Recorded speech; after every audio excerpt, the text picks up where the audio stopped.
మన ప్రభువైన యేసుక్రీస్తు నామములో కూడి వచ్చిన ప్రతి ఒక్కరికి వందనాలు తెలుపుకుంటూ దేవుని యొక్క పరిశుద్ధ గ్రంథంలో నుంచి నిన్నటి దిన మనం మాట్లాడుకున్న మాటలను బట్టి కొన్ని విషయాలు మనం నిన్న గుర్తు చేసుకున్నాం.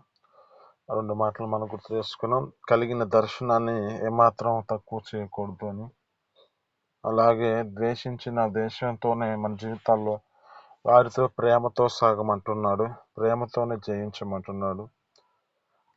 అటు జీవితంలో మనకి దేవుడు అనుగ్రహించాడు. ఈ దినమున మనతో మాట్లాడుతున్న మాటలను శ్రద్ధగా ఆలకిద్దాం. యేసేపు యొక్క జీవితంలో మూడో అనుభవం ఏమిటంటే పరిశుద్ధతను కాపాడుకునే స్థితి. తన జీవితంలో జ్ఞాపకం చేసుకుంటే ఒక శోధన వచ్చింది. లోకపరమైన సంబంధమైన శరీర సంబంధమైన ఆ యొక్క కోరిక ఆ వ్యక్తి మీదకి వచ్చింది. కానీ దేవుడు తన జీవితంలో ఏ విధమైన స్థితిలో ఉన్నాడంటే తన జీవితాన్ని పవిత్రపరచుకొని పరిశుద్ధపరచుకుంటూ కాపాడుకుంటున్న స్థితి. అతడు అంటాడు, ఇంత ఘోరమైన పాపం చేసి నేను దేవునికి ఎలా విరోధినిగా మార్చబడతాను అంటున్నాను. అంటే ఇక్కడ మనం ఈ సందర్భాన్ని బట్టి మనం జ్ఞాపకం చేసుకుంటే ఏమి సెలవిస్తున్నమాట అంటే మన జీవితాలలో ఏం చేయబడాలంటే పరిశుద్ధతను కాపాడుకోవాలి.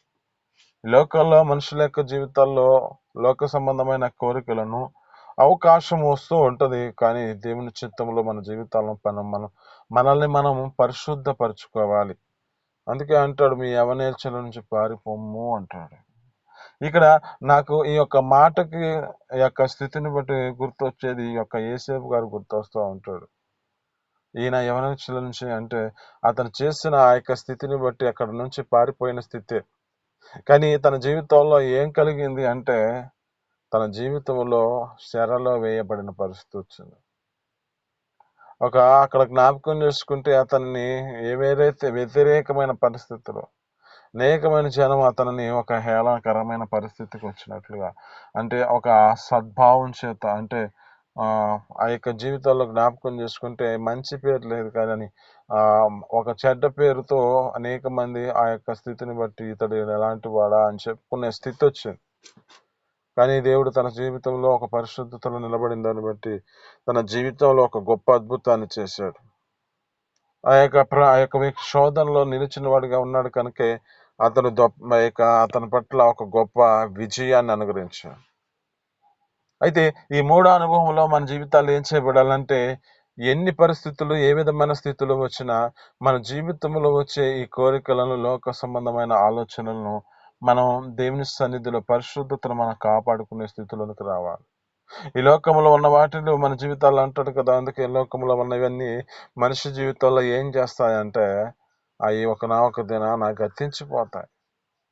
ఎందుకంటే ఈ లోకంలో ఉన్నదంతా శరీరాశ, నేత్రాశ, జీవపు డంబం.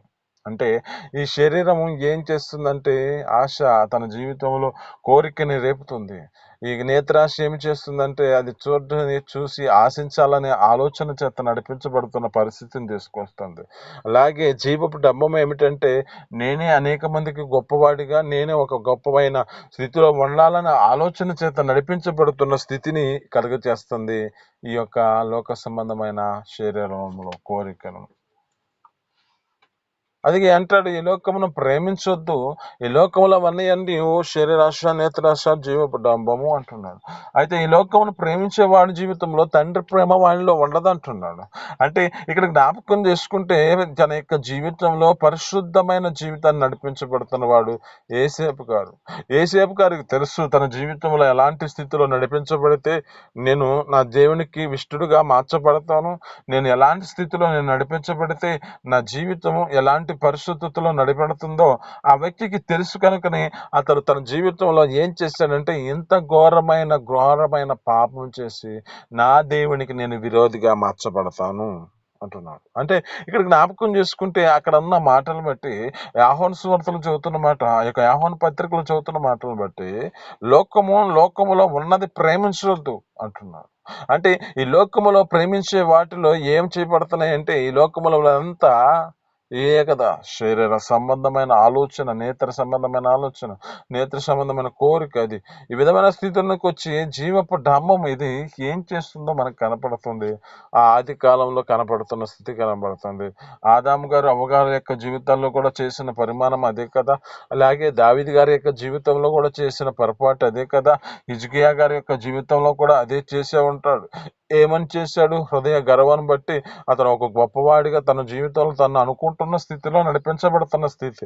అయితే దేవుని యొక్క సన్నిధిలో తన జీవితాన్ని నడిపించుకోవలసిన వాడు గర్వ హృదయం కలిగిన వాడిగా మార్చబడిన దాన్ని బట్టి మరణకరమైన పరిస్థితికి వెళ్ళాడు. మరణకరమైన రోగం కలిగింది.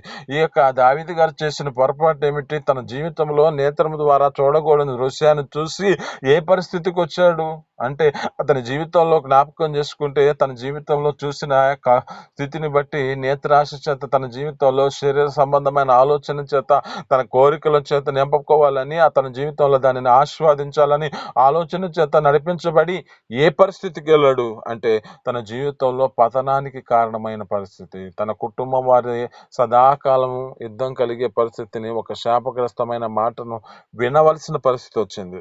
ఇదన నీతో మాట్లాడుతున్న మాటను బట్టి నీ జీవితంలో ఏం చేయబడాలంటే పరిశుద్ధతను నీ జీవితంలో కాపాడుకోవాలి. ఈ లోక మాలిన్యము మన జీవితాల్లో అంటకుండా, మన జీవితాలను బట్టి, మన యొక్క స్థితిని బట్టి మనకిచ్చిన దేవుడు ఒక పరిశుద్ధమైన జీవితాన్ని ఇచ్చాడు. ఈ పరిశుద్ధమైన జీవితాన్ని మనం పరిశుద్ధపరచుకునే విధమైన స్థితిలో నడిపించబడుతూనే ఉండాలి. ఏ మాత్రము లోక సంబంధమైన ఆలోచన స్థితికి మనం ఇవ్వకూడదు. లోక సంబంధమైన వాటికి ఇస్తే యాకోబు రాసిన పత్రికలు అంటాడు, ఏమంటాడంటే, లోకములోనిది మీరు ప్రేమించిన యెడల, ఆ లోకముతో మీరు స్నేహం చేసిన యెడల నా దేవునికి మీరు శత్రుగా మార్చబడుతున్నారు అంటాడు. అంటే ఈ లోకములో ఉన్న వాటిలో మనం ప్రేమించబడి వాటిని మనం మన జీవితాలలో ఆస్వాదించిన దాన్ని బట్టి మనలో దేవుని యొక్క ప్రేమ ఉండదు. కానీ దేవుడు మన జీవితాలను బట్టి మనము దేవునికి శత్రువుగా మార్చబడే పరిస్థితి వస్తుంది. ఈ లోకంలో ఉన్నవన్నీ ఏం చేస్తుందంటే మనిషి జీవితంలో యుద్ధాలు, పోరాటాలు అంటుంది. యాకోబు రాసిన పత్రికలో 4వ అధ్యాయం 1వ వచనంలో అంటాడు. ఎక్కడి నుంచి యుద్ధాలు కలుగుతున్నాయి అంటే మీ శరీర భోగేచ్ఛలను బట్టే కదా అంటున్నాడు. అంటే మనిషికి ఏం చేయబడుతుంది? మనిషి జీవితం ఏ పరిస్థితికి వస్తుందంటే ఈ శరీరంలో మనిషి జీవితంలో ఆశలను రేపుతుంది. ఇక్కడ జ్ఞాపకం చేసుకుంటే ఆదాము అవ్వల యొక్క జీవితాలు కూడా అదే కదా.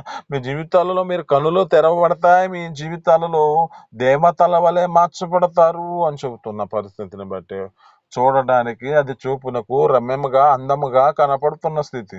చూడగా దానిని ఆస్వాదించుకొని తన నేత్రం ద్వారా దానిని తీసుకొని స్థితిని బట్టి ఇప్పుడు ఏం చేయబడింది? దానిని మింగిన పరిస్థితి. ఇప్పుడు ఏం పరిస్థితి? ఏమనుకుంటున్నారు? ఒక గొప్పవారిగా కనపడతాం అనుకుంటూ, దేవతల వలె మా జీవితాలలో మేము అలా ఉంటామని చెప్పుకుంటూ గొప్పవారిగా తమ జీవితాలు జీవపు డంబాన్ని కలిగి ఉన్న పరిస్థితి కదా. ఇప్పుడు ఏ పరిస్థితికి వెళ్ళిపోయినట్లు? వారి జీవితాల్లో జ్ఞాపకం చేసుకుంటే తోటలోంచి వెలివేయబడిన పరిస్థితి, వారి జీవితాలలో శాపగ్రస్తమైన మాటల చేత వారు నింపబడిన పరిస్థితి వచ్చింది. అయితే ఇక్కడ మన జీవితాల్లో ఏం చేయబడాలంటే ఈ 3వ అనుభవంలో మనం దేవుని యొక్క సన్నిధిలో పరిశుద్ధతను కాపాడుకుంటూ ఆ శోధనలో మన జీవితాలను నిలబెట్టుకుంటే మనకు ఒక విజయం దేవుడు దాచి ఉంచాడు. ఆమేన్, హల్లెలూయా.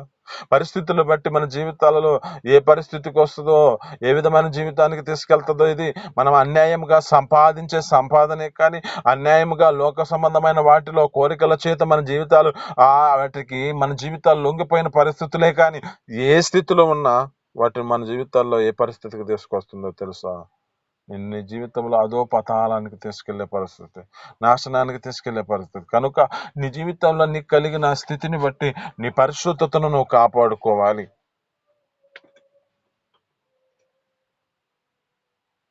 అయితే ఇక్కడ జ్ఞాపకం చేసుకుంటే 4వ అనుభవం ఏంటంటే మన జీవితాల్లో దేవుని యొక్క సన్నిధిని ఏమాత్రం ఇడవకూడదు. యేసేపు దేవుని సన్నిధిలో ప్రార్థించేవాడిగా ఉన్నాడు. ఇక యేసేపు తన జీవితంలో ప్రార్థించేవాడిగా, ఆ దేవుని సన్నిధిలో వేడుకునేవాడిగా ఉన్నాడు. అయితే అతనితో జ్ఞాపకం చేసుకుంటే అతడికి తోడుగా ఉండి ప్రతి విషయాల్లో అతడు చేస్తున్న ప్రతి కార్యాలన్నీ సఫలమవుతున్నాయి అంట. ఆయన తోడుగా ఉన్నాడని చెప్తూ అంటే లేఖనాలు చెబుతూ ఉంటాయి. ఏసేపుకి ఆయన తోడుగా ఉండగా ఆయన చేస్తున్న ప్రతి కార్యము సఫలమగిపోతుందంట. దినమున మీతో మాట్లాడుతున్న మాటలు బట్టి 4వ అనుభవం ఏం చేయబడాలంటే, మనము ఆయనతో సాంగత్యం, ఆయనతో మనం ప్రార్థించేవారుగా, ఆయన సన్నిధిలో మనం ప్రార్థిస్తూ ఆయనతో మన జీవితాలు గడిపే స్థితిని బట్టి, ఆయనతో మన సావాసాన్ని కలిగి ఉండే స్థితిలోనికి రావాలి.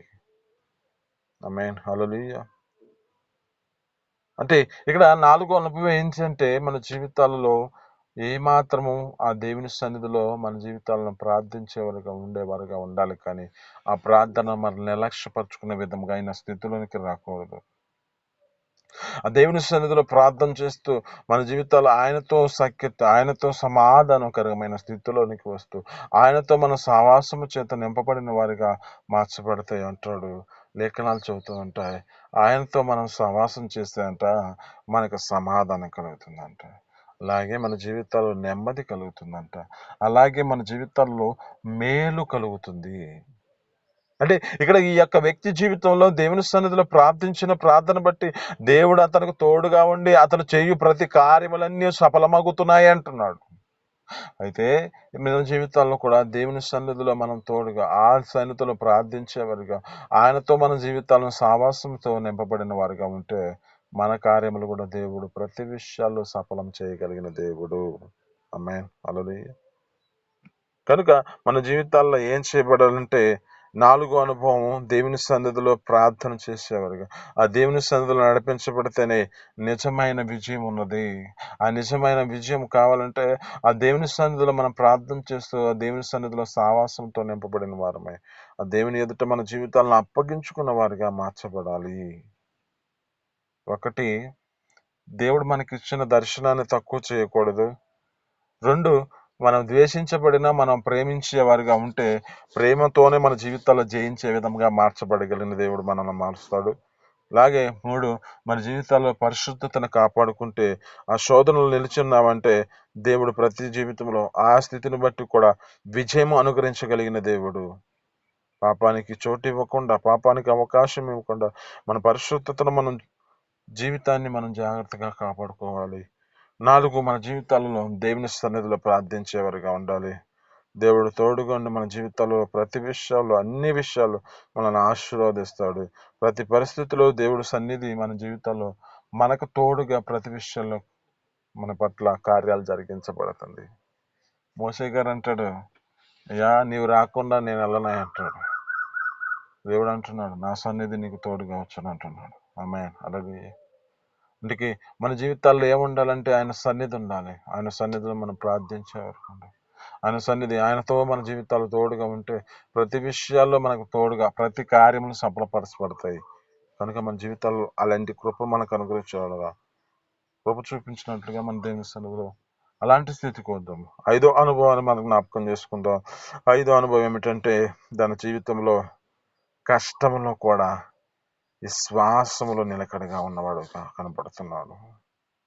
అతను ఒక నమ్మకమైన వారిని దేవుడు తన సమయంలో గణపరుస్తాడని గమనించి తన జీవితంలో ఆ కష్టాల్లో కూడా ఏమాత్రము తన జీవితంలో కృంగిపోయిన స్థితిలో కనపట్ల. ఆ కష్ట ఆ కష్టమైన పరిస్థితుల్లో ఉన్నప్పుడు కూడా దేవుని సన్నిధిలో తన జీవితంలో ఏమాత్రం తన జీవితంలో ఆ యొక్క కలిగిన దాన్ని బట్టి నిజాయితీలో నిలబడ్డాడు, కానీ ఏమాత్రం కొంగిపోయిన వాడిగా, ఏ దానికి లొంగిపోయిన వాడిగా తన తన జీవితంలో నడిపించబడిన వాడిగా కనపడలేదు. కానీ ఆ దేవుని సన్నిధిలో నమ్మకమైన వాడిగా జీవిస్తూ తన జీవితాన్ని కష్టంలో కూడా విశ్వాసంతో కొనసాగించబడుతున్న దేవుడు ఒక దినాన్ని నిలబెడతాడని ఒక ఉద్దేశంతో తన జీవితంలో నిరీక్షణతో కొనసాగించబడిన వాడు. ఎన్నో కష్ట పరిస్థితులు వచ్చినా, ఎన్నో శ్రమల చేత అతని జీవితంలో జ్ఞాపకం చేసుకుంటే పోస్ట్ నాటి నుంచి చూసుకుంటేనే గుంటలో త్రోయబడిన పరిస్థితి, కొన్నిసార్లు ఇంకా తన జీవితంలో తర్వాత తీసి మరలా అమ్మి వేసిన పరిస్థితి, తన జీవితంలో చెరసాల్లో ఉన్న పరిస్థితి, ఆ చెరసాల్లో ఉన్నప్పుడు కూడా తన జీవితంలో తర్వాత కూడా ఏ పరిస్థితికి వచ్చిందో కనబడుతుంది కదా. అయినా ఏమాత్రం దేవుని సన్నిధిలో నమ్మకమైన వాడిగా కొనసాగుతూ విశ్వాసంలో నిలకడగా నడిపించబడ్డాడు కదా. అలాగా తన జీవితంలో నడిపించబడ్డాడు. కనుక మన జీవితాల్లో కూడా అలాంటి కృపతో మన స్థితిని బట్టి ఎన్ని కష్టాలు వచ్చినా దేవుని సన్నిధిలో విశ్వాసంతో కొనసాగించబడదాం. మన యొక్క జీవితాల్లో అలాంటి కృప మనకు అనుగ్రహించి మన పట్ల ఆ దేవుడు అద్భుతమైన ఆ యొక్క ఆశ్చర్యకరమైన ఆ కార్యంలో మన జీవితాలు నిలకడగా నిలబడదుముగాక. ఈ మాటలు మేనికుడు దీవించి ఫలించునుగాక. మిగతా మాటలు రేపటి దినమున మాట్లాడుకుందాం. దేవుని సన్నిధిలో చిన్ని ప్రార్థన. పరిశుద్ధుడా, జీవాధిపతి, ఆశ్చర్యకరుడా, మహోన్నతుడా, నీకు స్తోత్రాలు. ఆలోచనకర్తమైన దేవానికి వందనాలు తండ్రి. అయా, నీవు మాట్లాడి ఉన్న మాటలను బట్టి నీ స్తోత్రం. యేసేపు గారి యొక్క జీవితంలో ప్రత్యేకమైన అనుభవాల చేత మా జీవితాల్లో కూడా అలాంటి కృపను మాకు అనుగ్రహించాలని నేను ఉద్దేశించున్నాను తండ్రి. అయా, మనుషులు కీడు తలంచిన నా తండ్రి, దేవుడు నా తండ్రి, నీవు నా తండ్రి వాటిని మేలులుగా మార్చగలిగిన దేవుడు కనుక అయితే వీటిలో మా జీవితాలు నిలకడ కలిగిన స్థితిలో ఎలాంటి జీవితాలు కలిగి ఉండాలో మాకు నేర్పుతున్నాను బట్టి నీ స్తోత్రాలు తండ్రి. అయ్యా, నీ దర్శనాన్ని మేము మాత్రం ఏమాత్రం తక్కువ చేయకుండా ఆ దర్శనం కోసం ఎదురు చూస్తూ ఉండేవారిగా మీరు చేసే వాగ్దానం కొరకు మేము సహనంతో నడిపించబడే కృపను మాకు దయచేయండి. అయ్యా, దేశించిన నా తండ్రి ప్రేమతో జయించమంటున్నాం. అటు కృప మా జీవితాల్లో కూడా ఏసేపు వల్ల మా జీవితాల్లో కూడా ద్వేషించిన పరిస్థితిలో ఉన్న అయ్యా ప్రేమతో జయించే కృపను మాకు దయచేయండి. ఆయనకు స్తోత్రాలు. అయ్యా, పరిశుద్ధతను కాపాడుకునే కృపను మాకు దయచేయండి. ఆ పరిశుద్ధతలో తన జీవితం నడిపించబడిన స్థితిని బట్టి ఆ పరిశుద్ధుల శోధనలో నా తండ్రి తన జీవితాన్ని నిలబెట్టుకున్నాడు కనుక తగిన సమయంలో విజయాన్ని అందించారు. అటు కృప మాకు కూడా అనుగ్రహించండి. అయ్యా, నీ సన్నిధిని విడిచిపెట్టకూడదు అంటారు. నీతో సావాసాన్ని విడిచిపెట్టకుండా అయ్యా తన జీవితంలో ప్రార్థించేవాడిగా మోకరించి నీ సన్నిధిలో నడిపించబడిన వాడిగా కనపడుతున్నాడు కనుక ప్రతి విషయంలో నా తన వారికి తోడుగా ఉండి సఫలం చేస్తున్నారు కనుక అటు కృప మా జీవితాల్లో కూడా సఫలం చేయండి. ఆయనకు స్తోత్రాలు తండ్రి. అలాగే తండ్రి కష్ట స్థితిలో కూడా ఈ శ్వాసంలో ఏమాత్రం తొలగించక ఈ శ్వాసంలో ఏమాత్రం తొలగిపోకుండా తన జీవితాన్ని కాపాడుకున్నట్లుగా కనపడుతుంది. అటు కృప మా జీవితాల్లో కూడా మీరు అనుగ్రహించి మీ సన్నిధిలో నిలబెట్టుకొని నీకు మహిమ తెచ్చుకోమని యేసు పరిశుద్ధ నామమున అడిగి పొందుకొని జీవిస్తున్నాం తండ్రి. ఆమేన్.